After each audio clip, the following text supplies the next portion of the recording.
Pleasure to welcome you to the College of Business's First Friday, the Benson Management First Friday Lecture Series. This is the second one of the year. And I'm going to share a little bit about our sponsors and the event, and then I'm going to introduce our speaker.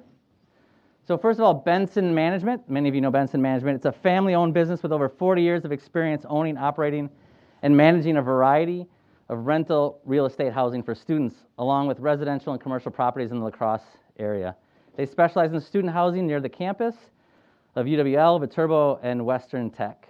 They own properties. They own the properties that they manage, providing exceptional maintenance to protect and enhance their investments.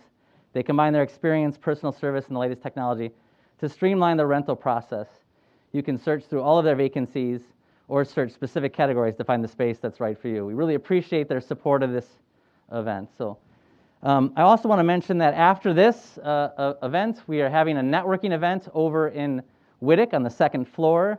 We'll have some light snacks and some beverages if you want to make it over there at about 4:30. The sponsor of that event is Grande Cheese.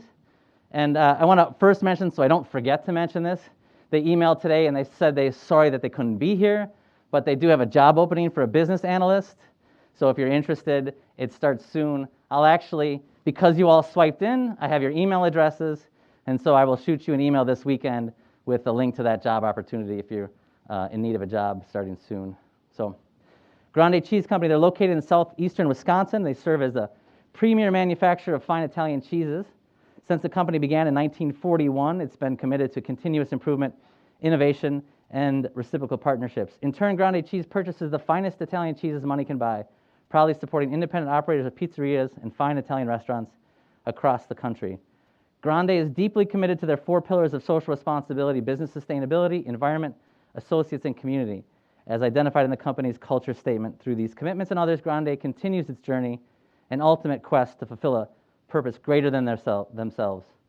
Grande is a proud partner of UW La Crosse, employing several alumni, including the Chief Executive Officer, Todd Crosse, who was a former First Friday speaker. Grande also has a robust presence at UWL through the career fair and as welcoming students as part of their summer internship program. And of course, you can learn more about Grande Cheese at grande.com. And as I said, I'll send and share that job opportunity with you all this weekend. So we also thank them. They're the ones that are supporting the networking event as well. So with that, let me turn to introducing our guest speaker. So professors sometimes have these proud, academic parenting moments. Laura was a student of mine, a student I remember quite well, and I'm really looking forward to her presentation. She's done amazing things in her career, and I hope that you're going to hear a lot about that in a short bit. So Laura Miller is the Chief Financial Officer for Pampered Chef, a Berkshire Hathaway company. As the CFO, Laura is responsible for leading the finance, legal, strategic analytics, operational excellence, and business systems. This includes leading strategic planning, business performance, analytics, and all finance and legal compliance. Prior to Pampered Chef, Laura was a global controller with a private equity at Stats LLC and held numerous roles at Starwood Hotels and PricewaterhouseCoopers. Throughout her career, Laura has worked in Phoenix, Switzerland, Seattle, Honolulu, and currently in Chicago, while leading teams spanning the globe. Additionally, Laura is an investing member with Irish Angels, a network of the Notre Dame investors focused on pre-seed and seed stage startups. Laura received her BS in accounting from UW La Crosse in 2004 and obtained her CPA thereafter. Outside of work, she spends her time with her family of 6. They enjoy biking, gardening, and traveling together. So with that, please welcome Laura Miller.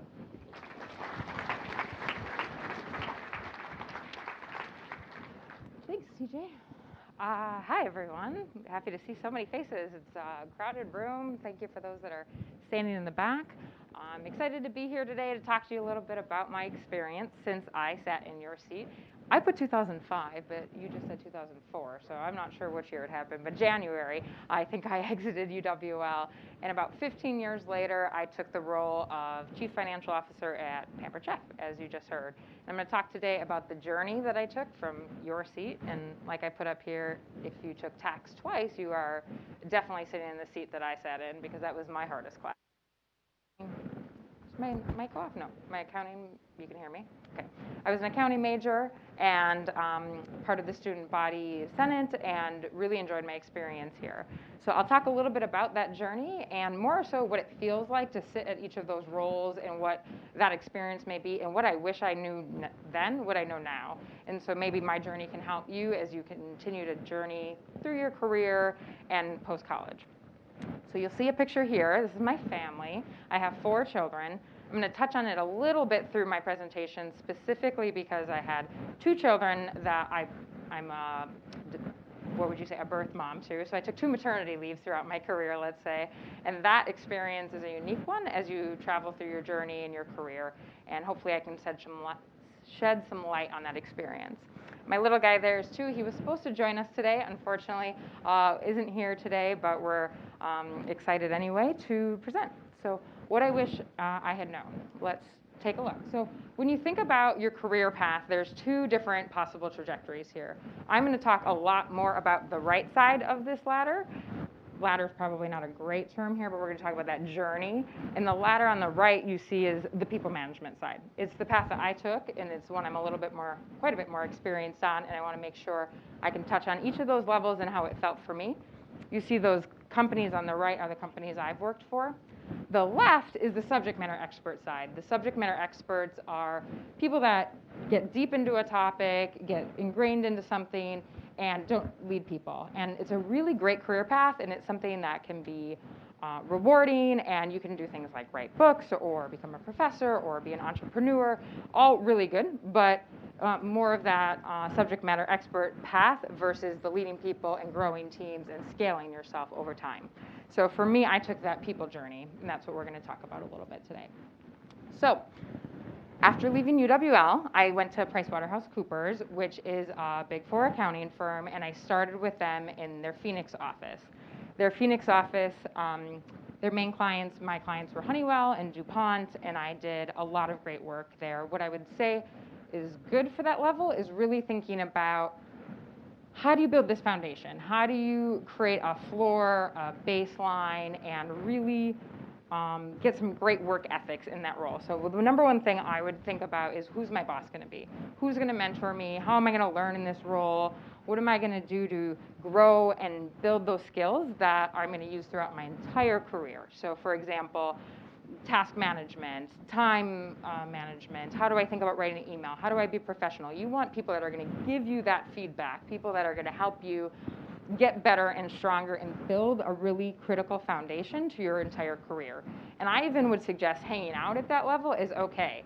Lots of people are excited to lead people, to move to the next step and be a manager of folks, but I think until you grow those skills yourself and you figure out your own personal foundations and how to have good work product and stand out, it's very hard to lead other people in that sense. So spending time in that, and it says grunt work here, but I really mean just that grind. You potentially are a little more flexible at this point in your career. You may be flexible on compensation. You may be flexible on geographically. You may be flexible as far as industry experience. Like the sky's the limit. So I say take on whatever you can, say yes to things, lean forward, and really build that foundation. It's so cliche to say, but I think that strong, thick foundation is what you're going to grow your entire career on. You can't understate this. And so that's what I did at PwC. I started in Phoenix, worked there for a few years, and I wanted to learn a second language. So I thought to myself, I was just talking to somebody about this, should I go back to school and learn a second language? And I asked PwC, is that something they would help pay for? Is that something that they would give me time for? How do I learn the second language? And their response was, give us a minute. What if we sent you to a different country? And instead of going back to school, we'll just put you on the job in a new country. Within 6 weeks, I was living in Geneva, Switzerland, didn't know a word of French, didn't know anything about the culture, had to probably even look up where Switzerland was. But here I was, having raised my hand and said, this is something I want to learn. I was given this opportunity. And it probably kept me at that entry level, that individual contributor, a little bit longer. But I grew this cultural experience. I learned a language by the time I left there. And I built that foundation for which to grow upon to be a better people leader later in my career. So, raise your hand, lean forward, and a closed mouth doesn't get fed. That's going to be a theme throughout, and asking is really part of what you're looking to do. From there, so I went to Switzerland, spent a couple years there, came back, really felt like I was ready to move into the next role, ready to move forward. I had networked a bit. Most of my peers from PwC had moved on, and when I came back, a lot of them had worked at Starwood Hotels. So I went to Starwood Hotels, again at an individual contributor level, and leaned in to learn about the hotel business. Spent quite a bit of time in the internal department, internal finance, internal audit, and decided if I was going to work for a hotel company, why not go work in a hotel? So there was a hotel across the street, a Westin Kierland, and I decided to go be their controller. It was my first time being a people leader. I went there to learn how to hire, how to exit, how to build talent, and I knew nothing about it. And I really needed a place to build that skill set. So I went to the Westin Kierland and certainly got that job or that experience right on from the beginning. My boss at the time, I went in and he said, there's this gentleman, low performer, we need to coach him out of the business. We need to exit him out of the business. And in my head, I'm thinking, okay, I've never done something like this. I've never hired somebody, let alone let someone go. And so I took his advice. I said, okay, my boss thinks this person needs to be exited. I should exit this person. And so I went through the motions, went through it with HR. I got in the exit interview, and it was a disaster. And it was so hard and so difficult, and I wasn't prepared. I didn't know enough about this journey. And my advice in this situation is, if you're ever going to make a move like that, it should be your decision. And you need to have the reasons, the experience, and the conversations with your employee to make sure that you have tried everything you can before you get into that chair and before you get into that moment. At one point, I was talking to this individual, and I was saying to him, do you even wake up every day? Are you passionate about this job? Do you want to do accounts payable? And he looked at me and he said, does anybody want to wake up and do accounts payable? I thought he was going to talk us out of it. Like, it was the worst exit interview ever. I think my boss actually ended up coming down and finishing it. But I think the point is, make your own decisions. You foster your talent. You sit them down. You set the bar, and you tell them when they're not making it. And if it's similar to kings back in the day. I wasn't planning on saying this, but like, if you're going to drop the sword, you drop the sword, and you tell them the reasons why, not because someone else told you to. And I learned that lesson early and fast. And so from there, I really started to be very, if you know me, I'm a very direct person. I started to be really direct with my expectations, what good looks like, and what good does not look like, and helping people on that journey. And so when I ever sat in that seat again to exit someone, they knew it was coming as much as I knew it was coming. This was not a surprise to anyone because we had had plenty of conversations, and we were making the move when it really matters. I often get asked also, what's the most important thing? If I'm going to come in and do a job for you, no matter if I'm hiring for an attorney or an accountant or a data scientist, what do you need? What would make me really successful in this job? And my answer is the same across every single role. It is curiosity and hunger. I can teach you about US GAAP. I can teach you about our lead and lag metrics. I can teach you anything on the financial statement. I cannot teach you to be hungry. I cannot teach you to be ambitious or care or bring that drive. And so I look to you all and say, as you're interviewing and thinking about hiring people and bringing people in, this is what matters. This insatiable curiosity, right? Like digging in and understanding things and asking questions is vital. And when you're hiring people, you're looking for that skill no matter what role you're hiring for. In preparing for this, I was thinking we could send a whole class on interviewing, a whole class on hiring, how to build a great team. It's probably the most important thing you think about when you're a manager, and especially as you continue to grow in your career and you're building huge teams or you're helping other people build their teams. The interviewing process, it's an expensive one when you hire somebody. Exiting someone is very hard. It's a long-term commitment. There's a lot that goes into it. It can raise your team or it can really bring your team to a different level. And I think I can't understate getting training in it and making sure that you have the skills, the knowledge, and now you also want to make sure that you're coming at it with an unbiased personality now and ever. You want to really just to have that skill set and interview for the best quality team where every person that you're interviewing and you're bringing into your organization is raising the bar for your team and you're continuing to grow your talent. Like I said, if we network and you come and talk to me in the Q&A, I can talk to you about building teams forever. It's my passion, and I'm really excited about it, and we could spend the whole time talking about it, but generally, I think that's probably the number one thing to worry about as you start to become a people leader and you settle in that space. Okay, so I'm at Starwood, I'm working at the Westin, and an opportunity came up to move to a hotel in Hawaii. So I moved to the Moana Surfrider, which is about a $200 million hotel on Waikiki Beach in revenue. So big size and a really great opportunity. I went there for about a year and a half, 2 years. Really great. Now I'm starting to learn not just how I function and how my team functions, but now I am over the broader property. I'm the director of finance. I'm more concerned about the broader, how are we doing from a business perspective, how are our customers doing, how are the broader teams doing, and you're starting to build this bigger environment that it's not just your team. You are not a department head, you are overarching across the organization, and you're worrying about what are your customers like? How do you provide a good experience for them? And for me, throughout my career, picking brands that I resonate with, that I use our products or I understand our products was really important. When I was at PricewaterhouseCoopers, one of my main clients, I think I mentioned, was Honeywell.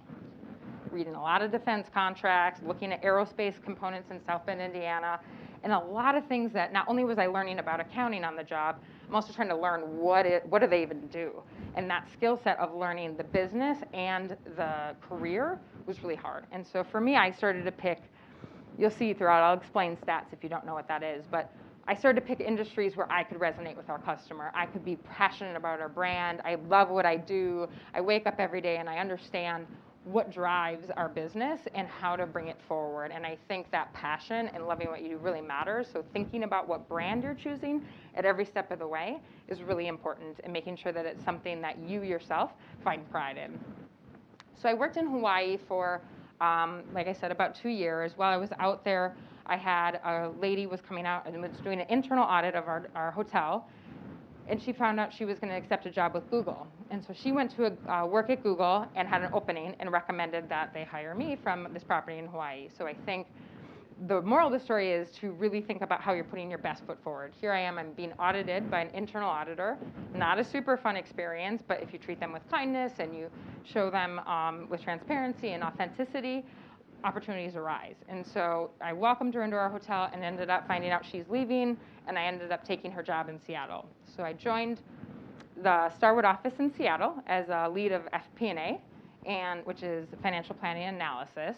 So it was kind of a different level of Starwood. So here I went from leading a hotel to 80 hotels being consolidated up together and understanding what is the magnitude of an 80 hotel experience. And so learning a lot, but back to being on the left hand of this as an individual contributor. I was crunching a lot of numbers, learning a lot, but certainly not making friends and relationship building or leading people. And I found quickly it wasn't my joy. Challenge was I also came over about 7.5, 8 months pregnant. So I joined, I traveled across the water, settled into Seattle, had a child, came back, realized, I don't know, this isn't really for me. Simultaneously, Marriott bought Starwood Hotels. So I was fortunate in a sense because it sort of gave me a reason to think more broadly and to reconsider, how do I get back on this people management path? I really like this people management path. So during this time, they gave us time. They asked us if we wanted to move to the East Coast. Those of us that wanted to, here you go. If not, start thinking about a different path. I chose option B. And that's how I came across Stats. So Stats is a private equity-owned company. It's a portfolio company of Vista, which is the second symbol there. Sorry, I'm really not used to presenting with a mask, so I'm sorry that this is like really annoying and distracting, but I want to let you guys know that I'm excited to be in person, but that's just something to deal with. Anyway, so here we are. So Vista is a private equity owner of Stats. I had never worked in private equity. I didn't know anything about it. Starwood is a public company, traded, and this was just a totally new experience for me. Something I probably should have even done a little bit more homework to understand, but it was really great. I learned a ton. So what Stats does is they sell data. They sell sports data, basically anywhere you see sports data. So on the Yahoo Sports, any ticker, any broadcasting, anywhere where there's numbers relative to sports, it's coming from Stats. Used to be. Starting to be a little bit more commoditized, and now in a digital age that the moat surrounding Stats kind of got shrunk during the time. So I spent time there, and what I really learned was private equity was an interesting model in that they are short-term holding. So they come in, they usually build their revenue or build their operating model by acquisition, meaning bringing more companies together, merging them together, and then finding synergies. So they either eliminate duplicative IT softwares, close down offices that they don't need, and really bring operational effectiveness to make a more attractive organization or company, and then they exit that to another buyer. So for me, it was a really good experience. I learned a lot about how to do that kind of thing. We merged accounting systems when we bought new companies, or we shut down certain countries' offices and moved them to more advantageous countries like Ireland, and learned a lot about people management in that process. But it was also the first time I led people leading people. And that is a totally different amount of leadership, because instead of just me giving a message to my direct reports and trying to build us as a team, now I'm telling people a vision who are telling people a vision. We're playing the telephone game now. So clarity and a vision and scaling is all very, very important at this level, because you really need to make sure that what you're saying is what's being heard. It's what's happening, and it's what people are disseminating, and we're all rowing towards one thing.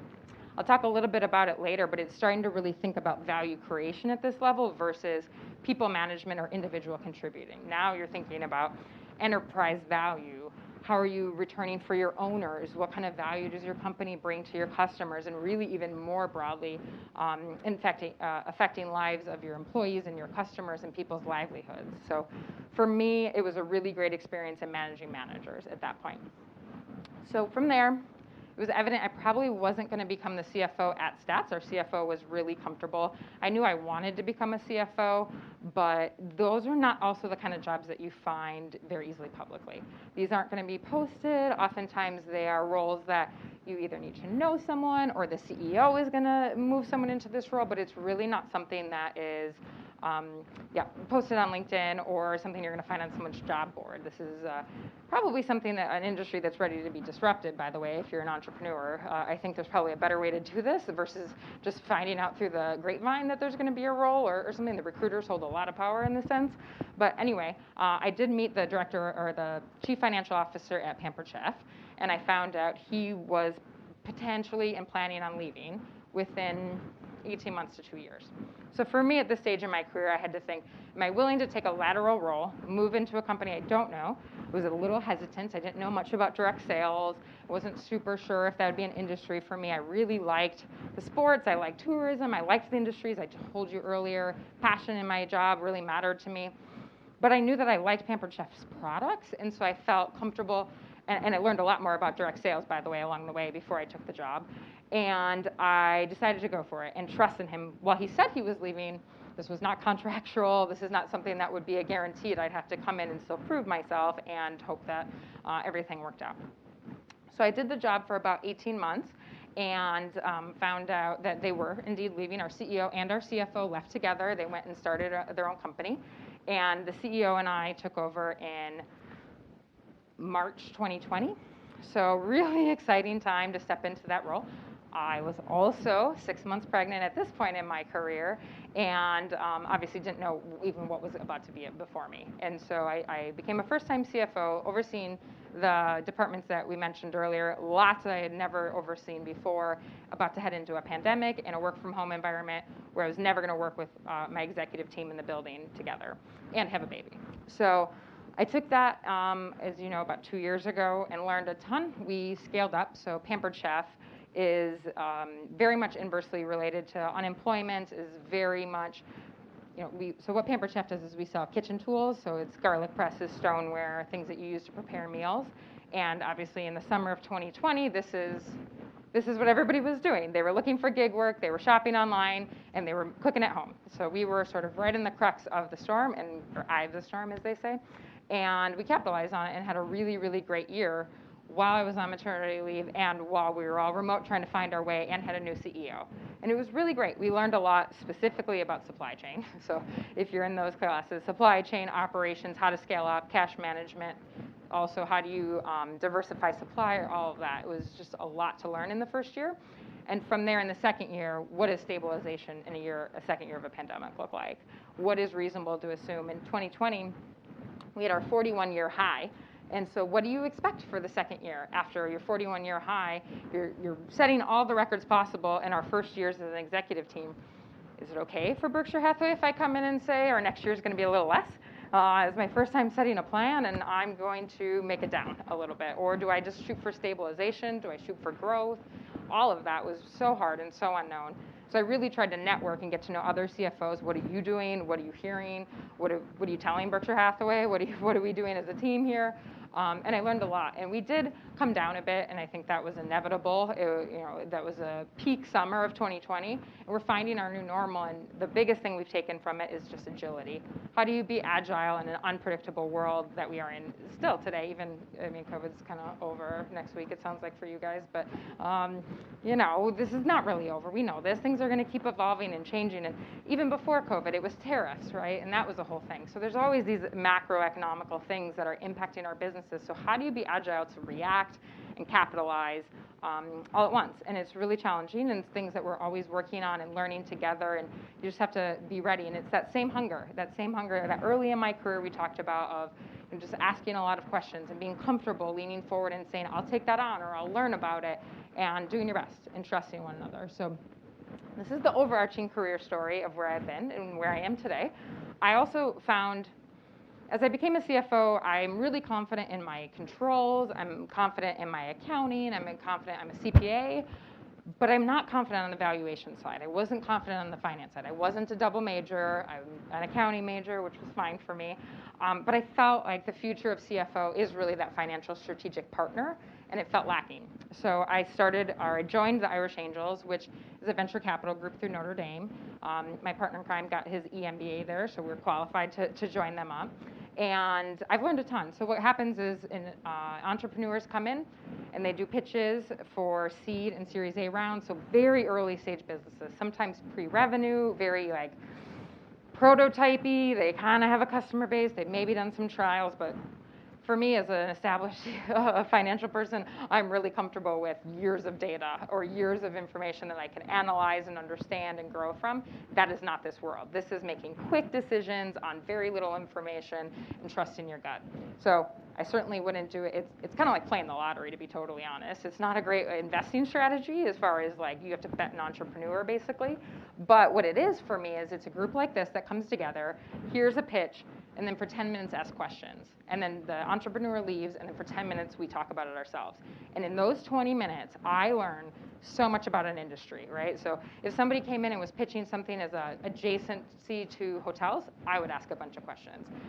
We have people that come in and do things about lawn care or do things for pets or all these different spaces, and we have all these experts in the room that ask questions and talk about the valuation and discuss how much the company is worth and how much we should give and why. And I'm learning from this network, and I'm putting myself in a place where I'm not the expert, but I'm around a bunch of experts that can help me to grow in this space and continue to build a better CFO. So it's adjacent to my job too. It's not a direct core part of my job, but I'm doing it to become a stronger, better CFO and continue to build my career path. So again, looking for those places of growth, looking for those places of hunger, and expanding yourself where you can, and not just relying on the traditional career path to give it to you. You need to go find it for yourself sometimes.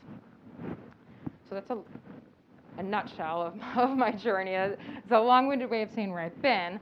I have a bit of a summary as far as what I think are important for you right now, what I would like to be thinking about when I was in your seat. So for example, find that irrational confidence. Like find reasons to believe in yourself and find that good first mentor, that good first boss, and say yes to everything. You are probably going to have a lot less constraints early in your career. You may not have a mortgage yet. You may not have a family yet. You may be able to just, experiment a little bit. You're not as tied to, oh, what if it's a lateral move or what if it's a down move? It doesn't matter early in your career. So how do you, I haven't even looked up here. I'm sorry to you guys. You're looking at my side. How do you think about just moving around at the beginning and saying yes to everything and having confidence in yourself to ask for it?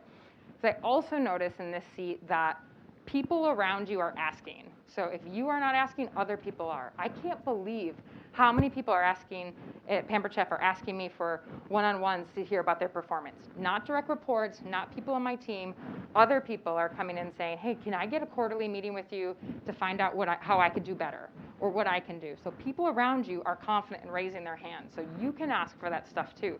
People are asking for compensation. If you've got a reason and tactful presentation as to why, and you have a good why, people are asking, and I highly suggest get a good mentor before you go ask for dollars. But there is a time and place for it, and I think having that confidence and building that foundation to have that confidence to bet on yourself throughout and ask for things throughout your career is vital for your success. So smile. I wish that I could do more of that for you today. It goes a long way. There's a lot of negativity in business. There's a lot of slander, and you hear about these politics, and it is true. Like people do kind of a little bit of that, and you don't want a culture of that. And every person builds a culture in an organization. So if you show up every day and build that positive culture and bring that smile, and the presentation of you matters means that foundation we talked about in your first career. Write a condensed email. Read it twice. Like check your punctuation. Make sure things look really good. Present yourself well. That will take you further in the career than your subject matter expertise. Like literally, the fact that you try hard and you sit forward and you smile and your effort levels are high is a much better indication of success, in my opinion. And then ask the why. I think oftentimes people don't want to ask silly questions. I, early on in my career, found out specifically when you start a new role, you started a new company, these are the times to ask anything. You can ask all the questions in the world. Not only, the obvious question is, why do we do this way, or, does it have to be that way? But even an example, I was trying to think of a recent silly question I asked. Pampered Chef does primarily, like most companies these days, is mostly virtual. We do a lot of our business online. However, the world is starting to open back up, and we're doing things like this. And so I asked yesterday, what's our live show strategy? Like, so we used to do parties in the house, right? People would come to each other's house, we'd feed, we'd break bread, we'd demonstrate the products. And I just asked our sales team, what's the live show strategy? And it was dead silence. Like, nobody had thought of it. I don't know that they hadn't thought of it, but they certainly didn't have an answer. And so, in my head, it's not my job. I don't oversee the sales team. I don't oversee our party plan. I don't oversee that things. But I was just curious, and I think from there, they're probably working on a live show strategy. I hope so. And it's those kinds of questions, just to say it, and you may call it provocative, like those are questions people sometimes don't want to get in a public setting, but it's the question that's important to the business. And so it's okay to ask. And sometimes, especially early in your career, those are the questions you get the best answers from too. The more simple they are, people, sometimes they don't really know. I had a guy one time ask me what the N in P&L was. It's P&L, not PNL, but that's okay. He's going to go his whole career thinking it's an N. Like, let's tell this guy it's an and. So I think asking those questions instead of using things incorrectly later on, it's really not, it's so silly to say, but there's not dumb questions. It's just dumb not to ask. Okay, so this is a little like right turn. So that's the most important thing about you personally. As far as business goes, the best thing I've learned in business is this wheel right here. I wish I had known this earlier. This is where value comes in an organization. This is how you create value for your owners, for whoever you're giving back to, be it stock, or private ownership, family ownership, whatever. If you're trying to drive a business, I even talk to people that say that they won't advise a business if they don't have this. So what this is a value creation wheel. And it means I'm gonna start in the top right quadrant. We're gonna build a strategy. We're gonna sit at whatever cadence, once a year, once every 2 years, once every 3 years, and we're gonna build a strategy for our organization. Where do we wanna go? What's our vision? What's our future? How are we gonna think about doing things? What's our innovation, our breakthroughs? What's our pie in the sky ideas? We're gonna narrow it down, we're gonna create our strategy. From there, you have to allocate your resources to that strategy. So that can be financially. Oftentimes that's where I get heavily involved. You allocate your resources, you allocate your capital, you allocate your time, you allocate teams. You really have to your tech roadmap, your IT is usually what's holding this back the most, but you really have to think about your resource allocation. Usually comes in the form of a budget as well. So you're making sure you're investing in your strategy, not in everybody's pet projects, but literally in the strategy you've just agreed upon. Then you got to set the scorecard. How are we going to measure? Are we hitting our strategy, or is that dollars that we just did? You told me if I give you $1, you'll give me $10. Are you on the path towards 10, or are you on the path towards 8? Like, we need to have that scorecard. We need to all decide what is success. What are our final objectives? For us at Pampered Chef, we give every single person a scorecard. You've got 5 KPIs on there, 5 to 7, depending on your role. And it's your measures of success. This is what I need you to do this year so we can achieve our strategy. After the scorecards, we problem solve. So once a quarter, we sit down and say, how are your scorecards doing? Do you have some red scorecards, some green scorecards? How are your KPIs delivering? If you've got a gap, we deploy problem solving. We have problem solving methodology. We use A3s. And we go in there and we create a format to say, like, what's the gap? Where is it coming from? How do we solve it? What's the problem solving techniques? And we use that to understand, are we off track because of us? Because of macro? Do we need to revisit our strategy? What's going wrong here? Were we too ambitious? And so we use that to also create our barometer of success. How are things going for us? How are we going to end our year? How do I reforecast? So it continues to feed. For us at Pampered Chef, we do this annually, and we create value through this. And I think deploying a team throughout this creates immense value. It makes sure everybody's rowing in the same direction with clarity. These are public. This is not like in my desk where no one can see. Everybody can see my scorecard. I have a scorecard too. And so everybody at the company can see it. We talk about it. I speak to it. We talk about our successes. We celebrate when we're failing in a way to just create transparency where we're not embarrassed, but we're here to help each other. We're helped to row as a company in the same direction. So kind of off from what's my journey, but if I had to teach you one thing today and be a professor for a hot second, value creation. This is how you win in a business. Okay, I think that's all I've got. Oh, I've got some pictures, but that's fine. We'll just leave them up there for fun. Excellent. Well, thank you. Yeah, woo-hoo. All right, so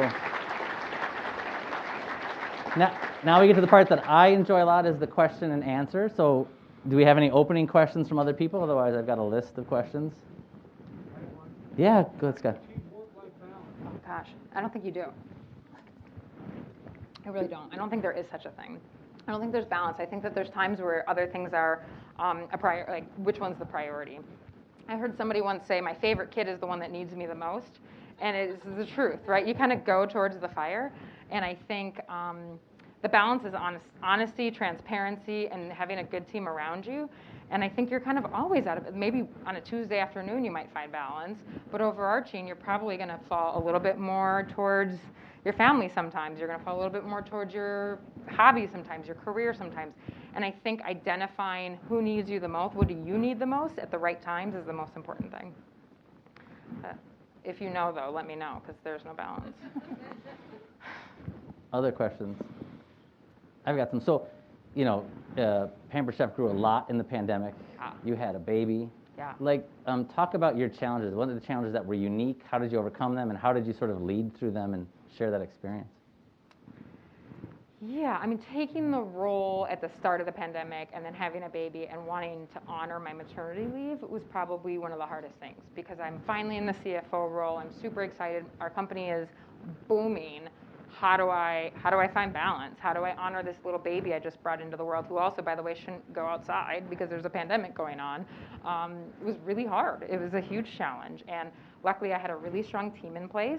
I trusted the process. I had set up good framework before I left, saying, here's the process, here's how I'm going to get involved. And I made some mistakes. You know, you fall down a little bit, you make some quick calls that maybe aren't the right ones, you figure it out and get better. I'm certainly a better CFO today than I was that summer, you know, and I think an empathetic boss that you can be transparent with and say, hey, I need balance. I need to spend time with my child. I need to create boundaries.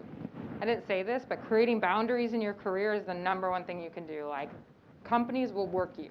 If you will give hours, they will take them.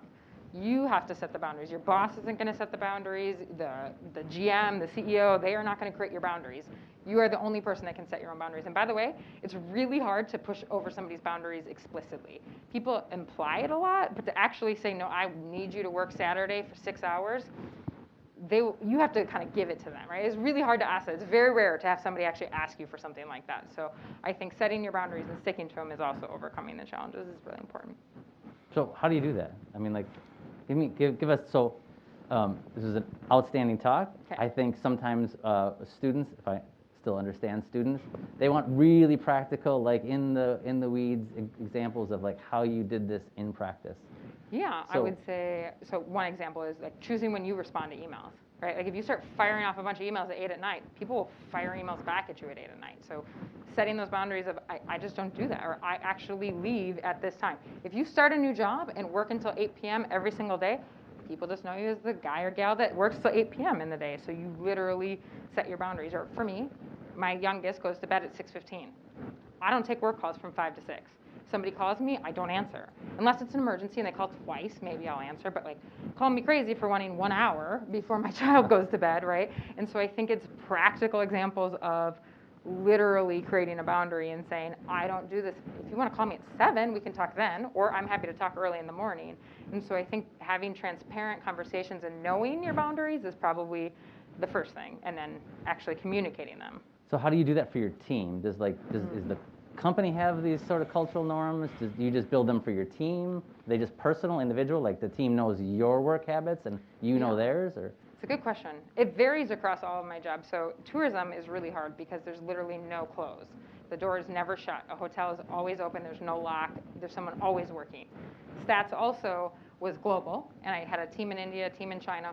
I wake up and half the people have been working all night, and so there's just everybody's always working. So in these ways, it is important to explicitly set the boundary. So explicitly telling my team, I'm in Central Time Zone. This is when my hours, my calendar is physically set up, but this is when I'm willing to work. Here's what I expect from you. People are, at least at Pampered Chef, want really explicit instructions like no meetings on Fridays, or we're not going to book stuff 12 to 1. It's really hard to actually apply that because, for example, we run a distribution center or we run a call center. Well, you can't shut down the call center on a Friday, so how do we apply it? You can't apply a blanket rule to everybody. And that's why one thing I wanted to share too is it's really easy to think that the person that's your boss or above you or the next roll up isn't doing something right and doesn't have the right answers. And every single job I've taken, I've realized it's different once you get into that seat. It's harder than you think it is. And what you thought was this like silly thing or you would do differently, you get there and you see it a little bit different. You think, oh, now that I'm actually in their shoes, this is why they don't do no meeting Fridays, because I've got people that are like our hourly workers that are dependent on that money on Fridays. And if they were to do that, and so it's often that one size doesn't fit all. And so for us, we rarely make a like company-wide mandate. And instead it has to go a little bit team by team. And I think it's super, super, super important that you and your boss, like it is your direct boss that needs to know. Like my direct boss knew when my daughter had COVID, right? Like my daughter has COVID and she's home and I'm working and she's right here in the background. Like this week I'm not as productive. Like we just have to all call that what it is. I didn't send a company-wide email and tell everybody, but you know, that one-to-one relationship, it's that responsibility. So pick your bosses wisely. Mm-hmm. I think there's a question back here.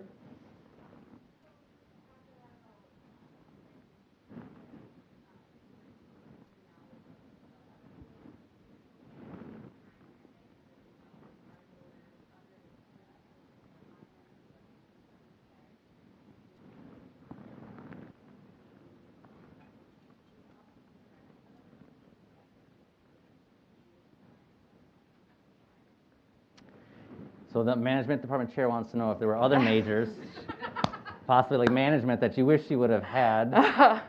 Plug for management. I didn't take a lot of management classes, so I can't specifically say that that would have helped me get on the journey. I certainly did people learning on the job, 100%. I also supplemented it with training, like I said, interviewing, like taking formal classes on how to, there is a skill to this stuff. It's not just how you feel and what you think. As a management, you understand, like there's an actual skill and something to learn here. I didn't take a lot of those classes, so I can't speak for if that would have helped me more, but in theory, one would think if I had taken more management classes, I would have known more. But I think certainly utilizing the double majors or thinking about what type of business you might want to go into, and then getting that like supply chain understanding or operational understanding or those types of supplemental. I had to learn a lot of that on the job. Yeah.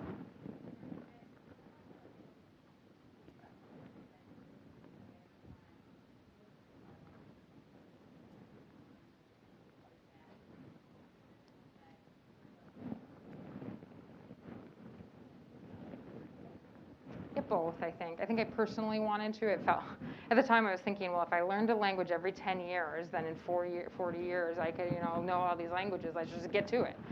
Little did I know, like life would get in the way of that. But I learned well in that academic setting for things like that. So for me, I thought, okay, if I go back and I just have structure and somebody giving me tests instead of taking, these random classes that I wasn't actually applying it, maybe I would stick and learn a little bit easier. For me also, like in the country knowledge, so I didn't do a study abroad, so major PSA for studying abroad. I think that is a fantastic avenue to go, but I wanted something more in my career to open up either global opportunities or multicultural opportunities and have a way to connect with people in a workspace for sure. I think one of the important things, if I could just tack on that you just said is that you had to learn in the job, and you continue to learn both informally, like on the job, but actually formally, like formal training for these things. So the point is to students who think they're going to graduate and they never have to do this sort of thing again, it doesn't stop, right, if you're going to continue to grow. Yeah.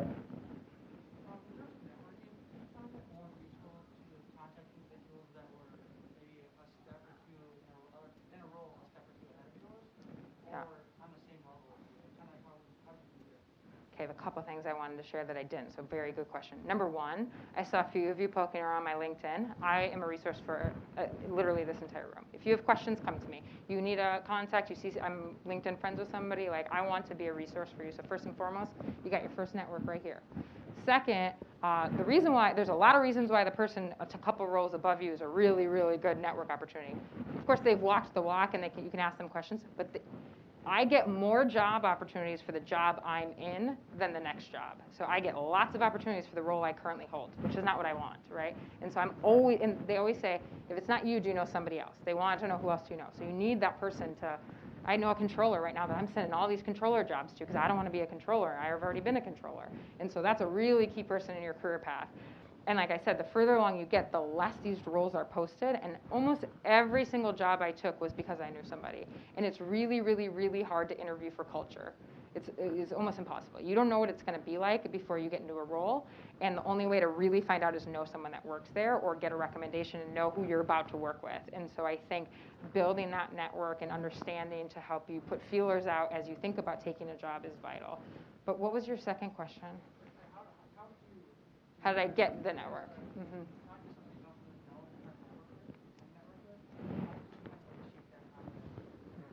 I've done it a couple ways. I think there's networking groups. So there's, depending on what level you are, there's broad groups within cities that you can go to and do it. There's networking amongst your peers and your alumni. So through UWL, they have things.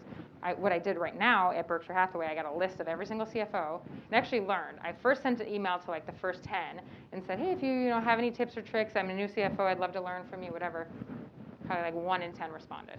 My next one, I was like, if you have 30 minutes, I'd love to grab time with you. And I've done, now since then, I've probably networked with 40 Berkshire Hathaway CFOs, and it's incredible. And I just take 30 minutes, and I learn which kind of questions to ask, and I take notes, I take a picture of them in the Zoom call, and I take it and file it. But I think you then find out, oh, that person did a new system implementation. So next time I'm doing a system implementation, something to talk about, or find it in, or find something that you can help them with too. And so I think lots of different avenues, but every boss you have, every person you work with, like your career builds a network. A lot of my network is roles I've had and people. Even now when I think about what my next job might be, I go back to Starwood people and see what they're doing now. And so I think you build it as you go, certainly. It's a good question. Yeah. Laura, I hope I don't put you in the spot here. I'm ready. Pampered Chef is a company that's had great success for decades, but it went through this difficult period from 14 to 18, 2014 to 18, when its revenues dropped pretty significantly. Without putting you too much of a spot here, I can handle it. Was that in looking back, was that a people's issue, process issue? It seems that the company has really kind of come away from that, but sort of what happened there? Yeah, I think that's fine. You know a lot. I'm very impressed. Very good job. So as a bit of a history of Pampered Chef. So Pampered Chef was started by a lady named Doris Christopher. Started it in her basement. We actually still own the house that she started it in. And she took it on this wild journey. This was before you could go online to find a garlic press. So when she had this awesome garlic press, and she went to her friend's house and showed it to them and then sold it to them, like this is how you found out. That or a Sears catalog. So that's not what your question is. So fast forward, Doris ended up leaving post Berkshire Hathaway purchased them. They brought in new leadership. And I think there was headwinds. Like there's headwinds in the virtual space, first of all. Our competition, it's one of my favorite interview questions is who do you think our competitor is? So our biggest competitor outside of like anybody that sells kitchenware is other gig economy working. So even just like Uber and Lyft and anywhere where you can do gig work is our competition for somebody that might not sell Pampered Chef. And so I think there was general headwinds in that space because gig work, we were kind of the original social sellers. And then all of a sudden the maturity of that opened up beyond just your traditional direct sales companies. So you even see online more of this happening. So they went through a period of stagnation. Certainly direct sales has headwind in the United States. So there was a huge international growth towards direct sales that Pampered Chef didn't capitalize on. So we were in 2 countries, I think, at the time, had no real innovation plans, hadn't really come up to a digital era. You couldn't run it on your phone. No innovation, I would say. And so they brought in, who was the CEO that I joined under, and she came in, created a strategy, thought about innovation. How do we think about expansion? How do we get more digital? How do we create consumables? So you only need 1 pan. After you buy a pan, you don't need a second pan, you know? So how do you get a little bit more sticky in people? Recurring purchases, build customer lifetime value. And so I think building that value creation wheel and actually sitting down and making sure we're rowing towards something, not just resting on our loins. Is that what they say? Laurels or whatever. Not loins. But loins. Don't rest on your loins. That'd be weird. We'll edit that out later. Okay, thanks. So I think it was stagnant, and probably a company that had very wildfire success at the beginning had operational inefficiencies and went through this like stagnant phase. Now I would say the pandemic was not the start of the turnaround. The start of the turnaround, we were ready at the time of the pandemic, and certainly if the pandemic had happened in 2015, wouldn't have been a capitalization. We wouldn't have grown as the way we did. We were ready for it. We were already digital. We were already in that space, and we could shift to virtual very, very quickly. We couldn't have done that 5 years earlier. So I think we completely shifted our innovation strategy. Does that answer your question? Yeah? Good question. Other questions? Ooh, someone? Oh, Yes. There you go. Thank you. So you talked about the importance of networking,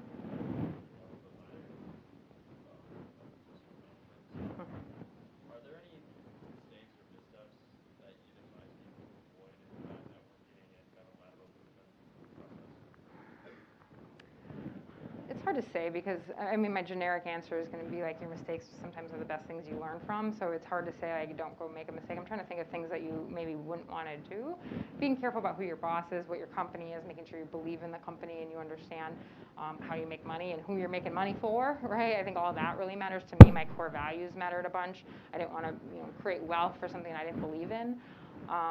But I think lateral moves can really serve a purpose. I mean, I took plenty of them in my career, and I think they actually sped my career up. I think one of the biggest mistakes that I advise people to watch out for is being set on a path and saying, like, I'm going to take this path, and I'm going to be that director and then be this, because that role might not open up for a decade. You might want to go over here and take this other role or leave the company and come back to the company. Like, being too set in your ways can limit you a lot. Now, sometimes people don't have geographical flexibility or don't have as much, personal flexibility, and I get that, but I think not being over stagnant or over set in your ways and being open to raising your hand when something super unusual comes up. Like, I lead projects all the time now. I gave a couple of examples earlier when I was talking to some students that I don't know anything about, and they're nothing I even thought I would be running, but I'm learning a ton and I'm open to it, so I think that's the biggest thing you can do to narrow your path is be like super set in one direction. I wanted to ask a question about gender and inclusion. You've mentioned earlier that the CFO or the C-suite doesn't have as many females as we might otherwise. Our College of Business doesn't have as many females as some other disciplines do. But when you're building a team, so how do you think about inclusion? How do you think about diversity and building the strongest team possible? Yeah, I think I'm learning a lot and continue to learn in this space, and I think making sure that you're building a well-rounded team is really important to me. So we are constantly looking to have differences of opinions and difference of backgrounds and difference of just skill sets in general, and I think making sure that you're creating the same opportunities for people and even opening doors for people in a way that helps with representation. So we talked a little bit about this earlier, but if you don't know somebody that's a female CFO, you may not even think to dream to be a female CFO. So how do I go out and meet with business students or meet with even younger? The example I gave earlier is don't just ask my daughter about her dress, right? Like, talk to her about her math class, or talk to her about coding, or talk to her about things like that. And I think it starts with building the funnel in general and making sure we always want to take the best applicant. I don't think we want to, discriminate in a way that we're taking, I think we always want to take the best applicant, but we also want to fill the funnel, I think, is the most important thing. And representing and making sure that we're helping people find that journey and aspire to it too. I've been in roles where I have plenty of working moms that work for me that just didn't think that they should shoot for the next level because they didn't think they could do it. Like, I don't think I can manage to the next level. I think that every job. I think, could I take on the next one? Can I still be a good mom and take on the next role? And I think, yes, I can. I'm going to, and yes, they can. They have to set their boundaries. They have to find their balance. They have to find the imbalance. But I think making sure to have those conversations with folks and encouraging them and telling them that we can do it together. I don't know. I mean, it's a hard problem to solve, honestly. One thing I always say is it's a lot more subtle now, too. I think it's not as... Okay, so talk about that a little. What you shared earlier, this is, my goal when doing these interviews is to make someone cry, right? Like I'm Barbara Walters, and I try every time to make somebody cry. So that's really delving into... No? Okay, that's not... Is it going to be you that cries? Yeah, it will, Okay. for sure. As some people will tell you, I'm a very quick crier. Okay. No, share with us maybe an example of that, maybe subtle, because I think you're right. Like I think it's changed from where it might have been more obvious and overt, and now it's more subtle, but equally as impactful. Can you share an example that you've seen that's more subtle? Yeah, I mean, one time in my career, pretty early on, it was when I was at the Weston Kierland. We were in a meeting, it was all the leaders, and I had recently gotten a haircut. And the GM was at the front of the room and was addressing everybody, and he kind of looked and said, "Oh, Laura got a new haircut. Look, everybody, Laura got a haircut." And everybody turned and looked and talked about my haircut, and I thought, that seemed weird. Like, do people do that? You know, I'm young in my career, young in tenure, and I think, is that a female thing? Is it not a female thing? And eventually, a director came up to me later and said, "I just want to let you know, I talked to him about, I don't think that's appropriate. I don't think we should be talking about your haircut and turning people towards you in that sense." And she said, "And I don't want other people to think that they should have to be okay with it, or you should have to stand up and say so. Whether or not you felt uncomfortable, that isn't the point. I want you to know that we need to all create these behaviors and normalize the culture of just saying, hey, that's probably, let's not like make the entire room turn in towards and look at Laura's haircut, right?" And so I think it's, did he mean it in a gender way? Probably not, right? Like some of these things are really subtle, and I don't think people intentionally take those actions, but I think it comes up where we need to just normalize the conversation. Oh, another one was, it just happened the other day. Somebody got engaged, and another person said, "Oh, he finally made an honest woman out of you." And I was like, oh my goodness. That is, by the way, I'm also not married. And so I was like, that's just like double whammy. Like, to me, I was like, you just shouldn't say, like, this is such a weird phrase to say to somebody. And he, of course, like a friend of mine, I went up, I said, hey, just compassionately, I'd retire that phrase. Yeah. Like, I don't think you mean it terribly, but I think she's a really honest person. I'm not married. I think I'm honest. Yeah. Like, I don't think anybody's like, you know, and so I think just being honest, like having that transparent conversation with empathy too, and not making people, this isn't the judge and the jury. This is a kind approach of just saying, you may not know, but it's probably not a great phrase. This is how it gets heard. This is how it gets heard. Other questions? We have time for one more question. I don't want to cut us short on the networking part. Yeah, back here.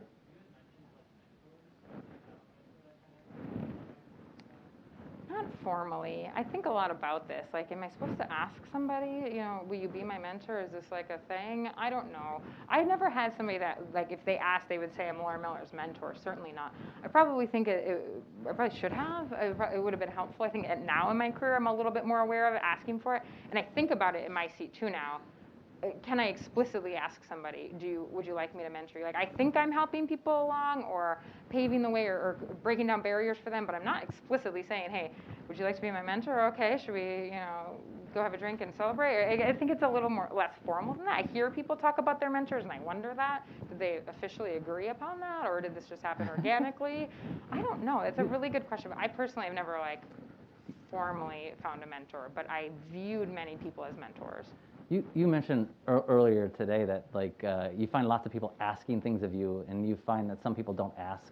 Mm-hmm. And so is this part of that? Like, you just never asked? Yeah, I think I think I never thought to ask them, will you be my mentor? I think I went to them with questions or asked them for advice and space, but I don't think physically that word or that agreement is what kind of trips me up. And I don't know, do people do that?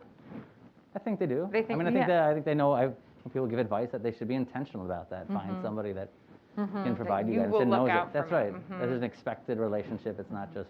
And I hear a lot of times it's really good to have it be somebody outside, especially if it's at your work, somebody outside your department, an unbiased, agnostic view. And by the way, oftentimes those department heads come together and talk and discuss talent, and having somebody outside of your organization champion for you certainly is valuable. And so having that exposure and that partnership with somebody, you probably should ask somebody. I'm not always going to be the shining example, but yeah, I think it's a good idea. Right. Well, with that, join me in thanking Laura. All right, thanks for having me. Yeah. So again, on the second floor of Whittick, we'll have some snacks and some beverage as well. You're welcome to join us over there. And Laura will be over there. You can ask her more questions. See ya.